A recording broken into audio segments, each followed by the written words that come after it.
몇 주 동안 함께 예배를 드렸는데요. 오늘이 마지막 시간입니다. 몇 차례 함께 예배 드렸던 그 시간들이 참 제게는 소중한 시간이었습니다. 오늘 또 이 말씀을 통해서 함께 하나님께서 우리에게 귀한 은혜로 하나님이 우리에게 주시고자 하는 귀한 은혜가 오늘도 차고 넘치는 귀한 시간 되어지기를 바랍니다. 과연 우리 인생이 몇 살까지 살면 우리가 만족할 수 있을까요? 우리 수명의 끝이 몇 시면 우리가 과연 나는 만족한다 이런 마음이 들 수 있을까요? 흔히 100세 시대라는 말을 합니다. 우리나라 통계를 보니까요, 만 65세 이상 되시는 분이 725만 명이 넘었습니다. 우리나라 전체 인구의 14%가 조금 넘는 숫자고요. 그리고 100세 이상 되시는 분들도 3,159명, 2016년 통계입니다. 예전에는 100세 넘으신 분들 한두 번 찾아보기도 힘들었는데 어느덧 이렇게 장수 국가가 되었습니다. 어떻게 보면 개인으로는 장수할 수 있다, 100세를 살 수 있다, 그 이상을 살 수 있다는 건 축복이라고 받아들일 수 있지만 또 한편으로 사회에서는 이것을 근심하는 부분도 있습니다. 장수에서 근심이 아니고요, 그 이면에 다른 부분이 있는데 65세 이상 되시는 분의 인구가 15세 미만, 곧 태어나서 아직 15세가 되지 않은 이 유아 그리고 어린이들에 비해서 더 많다라는 거예요. 그래서 많이 태어나지 않는, 그래서 이것을 걱정하는 그런 일들이 요즘에 이 사회에서 많이 들려지고 있습니다. 그러니까 고령화 시대가 되었다는 겁니다. 이걸 한편으로 다른 측면에서 한번 바라봅니다. 왜 하나님은 이 땅에 있는 사람들에게 긴 수명을 허락하실까? 왜 하나님은 이 땅에 이렇게 예전에 비해서 10년, 20년, 아니 그 이상의 수명을 이 땅에 있는 사람들에게 허락하시고 있을까를 한번 생각해 봅니다. 우리는 흔히 그렇게 얘기합니다. 기대 수명이라고 이야기하죠. 왜 기대 수명입니까? 우리가 장담할 수 없다는 거예요, 수명은. 그래서 기대 수명이라고 이야기합니다. 건강하면 오래 산다. 꼭 그렇지만은 않습니다. 건강하지 않아도 오래 사는 분이 있고요, 건강해도 일찍 불의의 사고로 일찍 세상을 떠나는 사람도 얼마든지 있습니다. 장담할 수 없다는 거예요. 내일 일을 장담할 수 없다는 거예요. 우리가 아무리 여러 가지 기술을 가지고 또 여러 가지 의학 기술을 가지고도요, 결국 이 수명은 어떻게 장담할 수가 없어요. 그래서 기대 수명이라고 이야기하죠. 이 인간의 이 생명은 사실은 하나님 손에 있다는 거예요. 그러면 하나님은 왜 이 땅에 있는 사람들에게, 이 땅에 살아가는 사람들에게 예전보다 더 긴 시간을 허락하셨을까? 우리는 이것을 한번 생각을 해봐야 될 때입니다. 사회에 여러 가지 문제가 있습니다. 고령화 시대에 맞는 이 시대에 어떤 문제가 있습니다. 그럼에도 불구하고 하나님은 우리에게 어떤 부분에서는 장수라고 하는 것을 허락하셨어요. 그리고 왜 이것을 허락하셨을까? 오늘 이 말씀을 통해서, 그리고 이 시대를 통해서 하나님이 하시는 말씀을 우리가 분명하게 듣고 그 가운데 우리에게 주시는 하나님의 깊은 뜻을 깨닫는 귀한 이 시간 되어지기를 바랍니다. 우리에게 뭔가 잘하는 부분이 있으면 어떻습니까? 잘하는 게 있으면요, 이것을 계속 잘할 수 있도록 이것을 지속해 가면 됩니다. 반면에 잘 못한 부분이 있으면 어떻습니까? 우리는 그것을 찾아야 됩니다. 그것을 발견해야 됩니다. 그리고 그 잘못된 부분을 고칠 수 있는 기회로 삼아야 합니다. 오늘날 특별히 우리 사회에 여러 가지 좋지 못한 일들이 많이 일어납니다. 하루가 멀다 하고 뉴스를 보면요, 정말 입에 담기 어려운 일들, 정말 일어나서는 안 되는 일들이 너무나 많이 일어납니다. 그래서 우리는 무엇을 합니까? 그 잘못한 사람들을 향해서 손가락질합니다. 비난합니다. 잘못했다라고 이야기합니다. 그런데 정작 중요한 게 빠져 있습니다. 이것을 어떻게 바로잡을까? 이것을 누가 바로잡아야? 이것을 어떻게 하면 고쳐갈 수 있을까? 이 부분에 대해서 나름대로 이야기는 하지만 그것이 해답이 되지는 못합니다. 아마 이게 답이 되었다면 진작 고쳐졌을 거예요. 근데 그게 답이 아니더라는 거예요. 그래서 계속해서 반복됩니다. 여전히 고쳐지지 않습니다. 좀 전의 말로 다시 한번 돌아가 보겠습니다. 왜 하나님은 이 땅에 특별히 기성세대들에게 제가 어떤 연령층을 지칭해서 참 죄송합니다만, 왜 통계에 나와 있는 게 65세 이상으로 나와 있으니까 이 숫자를 다시 한번 언급하겠습니다. 왜 예전에 비해서 이 65세 이상 되는 곧 이 연세 드신 분들에게 그들에게 수명을 어떤 부분에서 하나님이 이 수명을 연장해 주셨다는 거예요. 왜 연장해 주셨을까? 왜 연장해 주셨을까? 사실은 65세라고 말은 하지만 65세뿐만 아닙니다. 이 땅에 살고 있는, 아니 이 지구상에 살고 있는 모든 사람들에게 적용되는 부분이에요. 그럼에도 불구하고 기성세대라고 하는 사람들, 그분들은 이것을 좀 더 준엄하게 받아들여야 됩니다. 자기 나이의 무게만큼 이 말씀을 받아들일 수 있다면 어쩌면 우리가 풀지 못했던 그 모든 일들이 풀릴 수 있는 귀한 은혜가 있을 줄 믿습니다. 왜 장수를 허락하셨을까요? 왜 수명 연장을 하나님이 허락하셨을까요? 답은 딱 하나입니다. 그들에게 하나님이 요구하시는 게 있다는 거예요. 오늘 우리에게 하나님이 요구하시는 게 있다는 겁니다. 흔히 우리가 그런 말을 합니다. 오는 건 순서가 있어도 가는 건 순서가 없다고 해요. 왜 그렇습니까? 어떤 사람에게는 그것으로 끝나기 때문에 하나님이 일찍 부르실 수도 있고요. 또 어떤 사람에게는 오랜 시간이 있었지만 그 시간이 더 필요해서 하나님이 남겨두실 수도 있다는 거예요. 오늘 우리의 나이의 무게만큼 하나님이 주시는 이 말씀을 무겁게 받아들인다. 어쩌면 우리는 이 남아있는 시간이 하나님의 깊은 뜻을 깨닫고 하나님의 뜻을 온전히 이루어 나아갈 수 있는 귀한 은혜가 우리 모두 가운데 있을 줄 믿습니다. 왜 남겨두셨을까? 내가 이 땅에서 해야 될 일이 분명히 있다라는 겁니다. 내가 감당해야 될 어떤 이 사회에 대한 감당해야 될 분량이 내게 있다라는 거예요. 개인뿐만 아니라 그 세대, 그리고 그가 처해 있는 그곳에서 해야 될 일이 분명히 남아있다는 거예요. 그래서 하나님이 남겨두신 겁니다. 의학이 발달해서 우리 수명이 연장되는 게 아니고요. 예전에 비해서 여러 가지 환경이 좋아져서 우리의 수명이 연장된 게 아니고요. 하나님이 그것을 허락하셨어요. 왜? 하나님 우리에게 요구하시는 게 있고 하나님 우리에게 받으시기를 기뻐하시는 것이 있기 때문입니다. 그래서 우리는 무엇라고 표현합니까? 그것을 우리는 사명이다라고 표현합니다. 우리가 이 사명이 아직 끝나지 않았습니다. 우리가 무언가 하나님 앞에 드려야 될, 우리가 무언가 감당해야 될 게 아직 끝나지 않았어요. 이것이 끝나지 않았기 때문에 우리의 시간이 여전히 이 땅에서 남아 있습니다. 그리고 우리의 사명은 무엇입니까?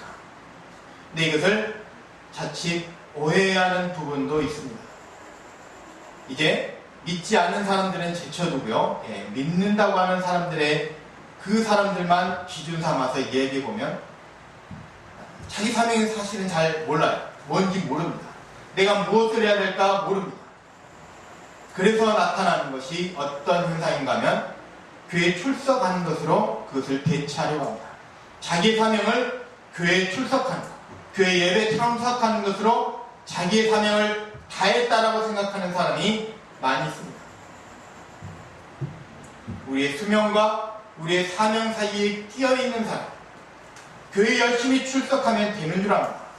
교회 열심히만 나가면 천국 가는 줄 압니다. 저절로 얻어지는 줄 압니다. 그것을 하나님이 칭찬하신다라고 생각하며 열심히 교회에 나갑니다. 이건 무엇입니까? 마치 교회 출석부에 도장 찍는 것과 똑같습니다. 별로 의미 없다는 거예요. 또 한 가지는 무엇인가 하면 교회에서 무언가 일을 열심히 해요. 그 일이라면 발벗고 나서서 열심히 하는 사람이 있습니다. 교회에 열심히 봉사하면서 마치 그것을 자기가 사명을 다 감당했다라고 여깁니다. 교회 일을 마치 교회에서 하는 모든 일은 하나님의 일이다 생각하며 교회 일에 열심히 하는 사람이 있습니다. 뒤집어 놓고 한번 생각해 보겠습니다. 교회 일을 열심히 한다는 것은 무엇입니까? 우리가 대부분 교회 일주일에 몇 번을 갑니까? 한 번 혹은 두 번 혹은 세 번 정도입니다. 하지만 온전히 그 날을 봉사한다고 했을 때 일주일에 하루뿐일 거예요.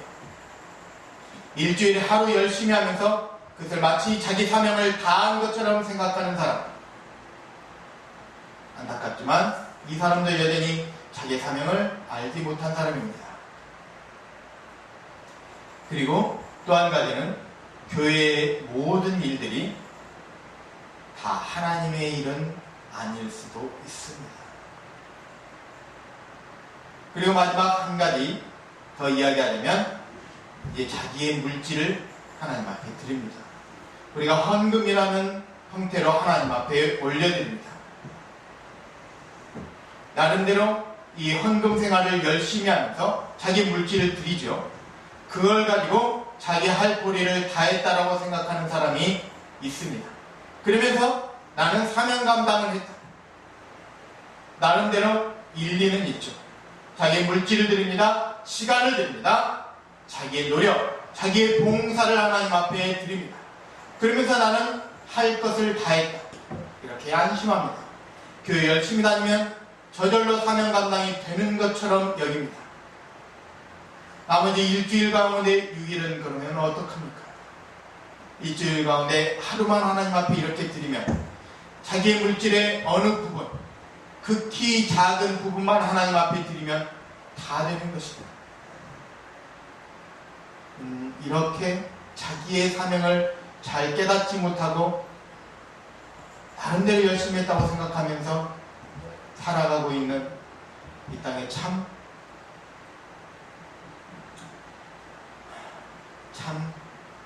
하나님 앞에 부끄러운 모습들의 교인들이 너무나 많습니다. 여러분 가운데 이런 모습이 없기를 간절히 축원합니다. 이것으로 다 끝난 게 아니더라는 거예요.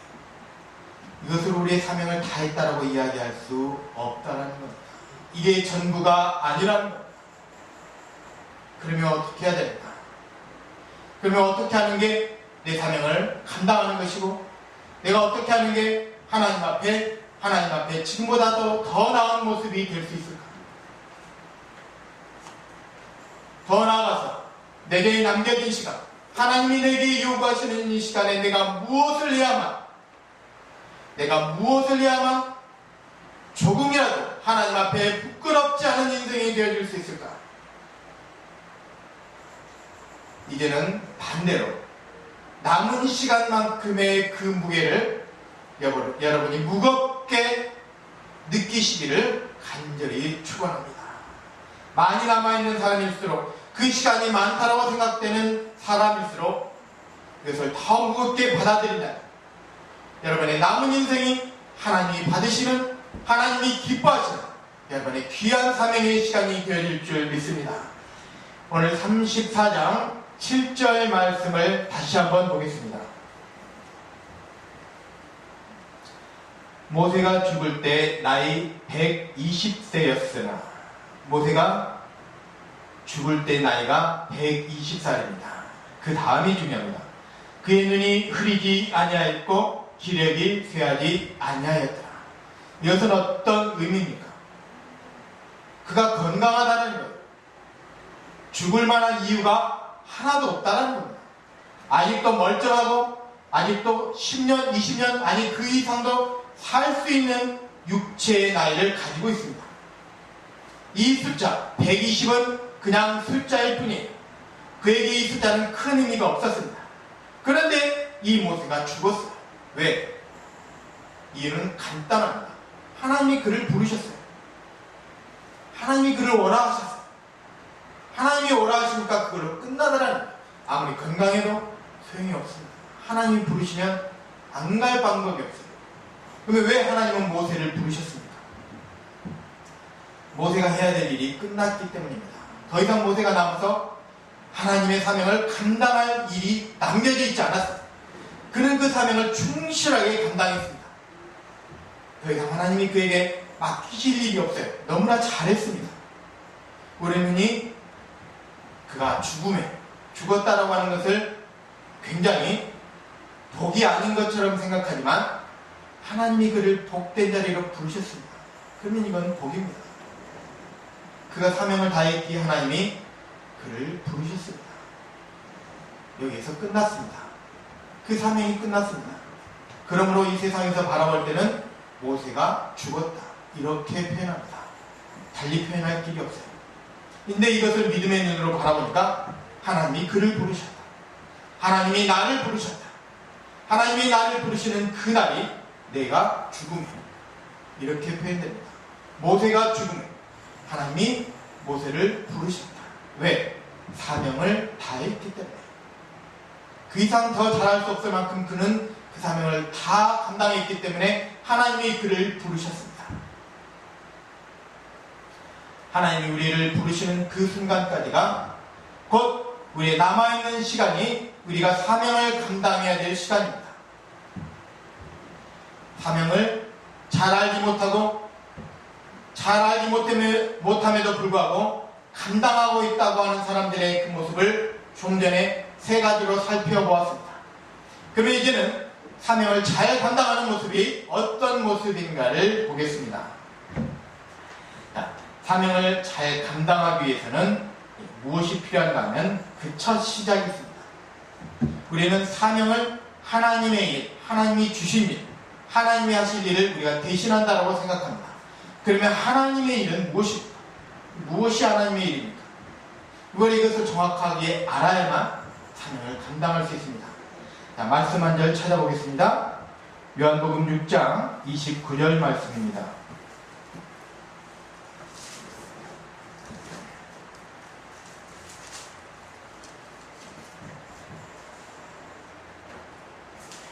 요한복음 6장 29절 다 같이 한번 읽습니다. 예수께서 대답하여 이르시되 하나님께서 보내신 이를 믿는 것이 하나님의 일이니라 하시니. 자, 하나님의 일이 무엇입니까? 하나님이 보내신 이, 곧 예수를 믿는 게 하나님의 일이에요. 우리가 어떤 하나님의 일이라고 하면 어떤 거창한 것을 생각합니다. 내가 교회를 지어야 되고 내가 전도를 몇백 명, 몇천 명 해야 되고 굉장히 거창하게 생각합니다. 그런데 하나님의 일은 무엇입니까? 예수 믿는 게 하나님의 일이에요. 믿음이 하나님의 일입니다. 믿음을 가진 것, 여기서 시작합니다. 이 믿음이 없이는 아무것도 할 수 없고요. 믿음이 없이는 하나님을 기쁘시게 할 수 없다라고 말씀합니다. 여기가 시작입니다. 사명의 시작은 믿음이에요.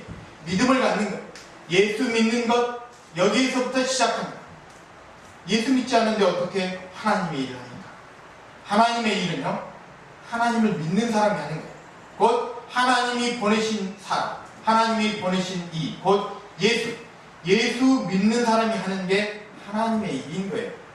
그리고 우리가 하는 모든 일이 사실은 하나님의 일이 되어야 하고 또한 되어질 수도 있습니다. 그런데 이 시작이 잘못되면, 곧 이 믿음이 온전치 못하면, 온전한 믿음에서 출발하지 못하면 우리는 다른 것을 가지고 하나님의 일이라고 합니다. 다른 일을 열심히 하면서 마치 하나님의 일을 열심히 했다라고 생각합니다. 좀 전에 예를 들었던 것과 같이 내 물질의 어느 부분을 하나님 앞에 드리면서 하나님의 일을 했다. 내 시간의 어느 부분을 하나님 앞에 봉사한다. 교회에서 일을 열심히 하면서 그것을 마치 내가 하나님의 일을 했다 이렇게 이야기합니다. 그리고 주일날 교회 예배에 참석하면서 마치 하나님의 일을 다한 것처럼 굉장히 떳떳하게 생각하는 사람도 있다는 거예요.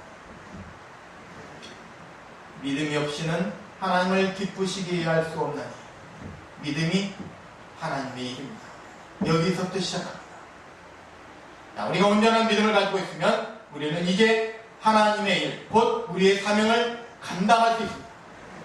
우리에게 맡기신 그 일을 우리가 능히 감당할 수 있습니다.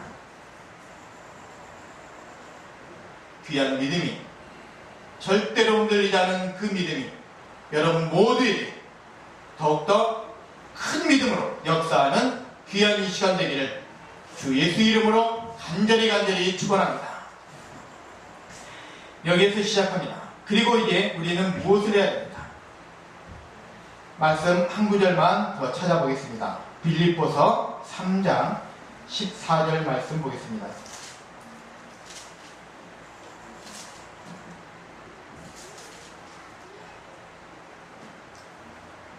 빌립보서 3장 14절 말씀입니다. 푯대를 향하여 그리스도 예수 안에서 하나님이 위에서 부르신 부름의 상을 위하여 달려간다. 이 달려가는 모습이 바로 사명을 감당하고 있는 모습입니다. 우리가 믿음이 있다면, 예수를 믿는 이 믿음이 있다면 우리는 이미 출발선상에 서 있는 사람이에요. 출발선상에 서 있는데 이제 여기서 중요한 건 뭐냐면 시작했을 때 앞으로 달려가야 돼요. 준비는 다 되어 있는데 여기서 달려가야 됩니다. 그런데 어디로 달려갈 것인가? 어디를 향해서 달려갈 것인가? 목적지가 분명해야 된다는 겁니다. 어디로 향해 달려갑니까? 푯대를 향하여. 그 푯대는 무엇입니까? 하나님이 위에서 우리를 부르시는 그 부름의 상을 향하여 달려간다는 거예요. 하나님을 향해 달려가는 거예요. 저 천국을 향해서 달려가는 거예요. 그것이 바로 푯대, 그 깃발을 향해서 우리가 달려간다. 출발선상에 서 있으면 이제는 우리 앞에 놓여져 있는 그 푯대를 바라보시기 바랍니다. 그 푯대를 향해서 달려가시기 바랍니다. 이게 바로 사명을 감당하는 사람의 모습입니다. 분명한 건 푯대를 향하여 달려가는 거예요. 걸어가는 게 결코 아닙니다. 우리의 온 힘을 다해서 달려가는 그 모습이 바로 사명을 감당하는 모습입니다. 목적이 없으면 우리가 하는 모든 일이 흔들립니다. 운동선수가 목적지가 분명하지 않으면 그 운동의 끝을 볼 수가 없어요. 100m 선상에 서 있는 이 100m 단거리 선수가 자기의 목적지를 알지 못하면 그 자리에서 움직일 수가 없습니다. 올바로 가야 될 길을 가지 못합니다. 우리 눈앞에 이 푯대가 분명히 보일 수 있게 우리의 눈을 열어, 우리의 믿음의 눈을 열어서 이 푯대를 온전히 바라볼 수 있는 귀한 이 시간 되어지기를 바랍니다. 그리고 그곳을 향해서 달려가시는 여러분 모두가 되어주시기를 바랍니다. 하나님 우리에게 수명을 주셨습니다. 수명은 남겨진 시간이죠. 그리고 또 한 가지, 하나님 우리에게 사명을 주셨어요. 우리는 무엇으로 삽니까? 여러분은 남은 수명으로 사시는 분입니까? 아니면 사명으로 살아가시는 분들입니까? 수명은 사명을 감당하기 위한 단순한 필요 조건일 뿐입니다. 수명으로 사는 게 아닙니다. 믿는 사람은요, 사명으로 사는 거예요. 내가 건강하니까 내 남은 그 수명이 있기 때문에 사는 게 아니고요. 하나님이 우리에게 맡기신 일이 있는데 그 일을 완수해야 되기 때문에 우리가 살아가는 거예요. 사명으로 살아갑니다. 남은 그 시간이 여러분에게, 남은 그 수명이 여러분에게 그 시간만큼의 무게로 와닿아서 그것을 사명 감당의 모습으로 나타낼 수 있는 모든 성도들 되시기를 주 예수 이름으로 간절히 축원합니다. 기도하겠습니다.